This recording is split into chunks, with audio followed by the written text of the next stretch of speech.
ভাই বেশি সময় লাগবে খালি সাংবাদিক ছাড়া কেউ থাকবে না।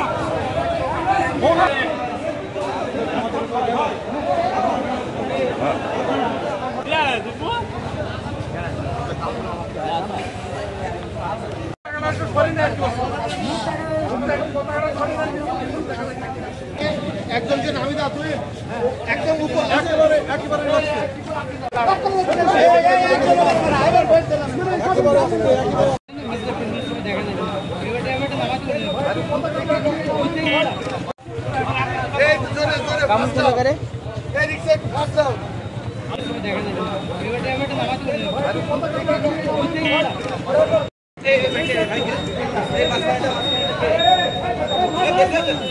আরে 1 ঘন্টার মতো লাগবে ধরে তোমার আমি নিচ্ছি অসুবিধা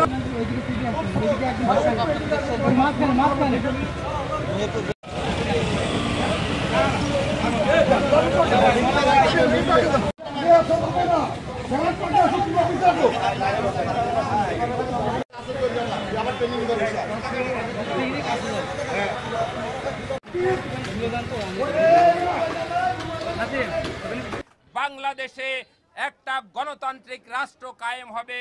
আমরা চাই এই সরকারকে দ্রুত বাংলাদেশের সমস্ত জায়গায় যেখানে আইনের ব্যত্যয় ঘটছে সেসব জায়গায় অবশ্যই আজ কঠোর হাতে আপনারা সমস্ত সন্ত্রাসীদের আপনারা বিচার করবেন। বিএনপির ভিতরে কোনো সন্ত্রাসী নেই, সন্ত্রাসী যে দলেরই হোক তাদেরকে বিচার করতে হবে দেশের মাটিতে। কেউ যদি চাঁদাবাজি করে, কেউ যদি সন্ত্রাসী কার্যক্রম করে, তাদের আমরা আইন শৃঙ্খলা বাহিনীকে উদাত্ত আহ্বান জানাচ্ছি তাদেরকে গ্রেফতার করা হোক, এরপরে আদালতে তাদেরকে সোপর্দ করে অবশ্যই তাদেরকে বিচার করতে হবে। আমরা চাই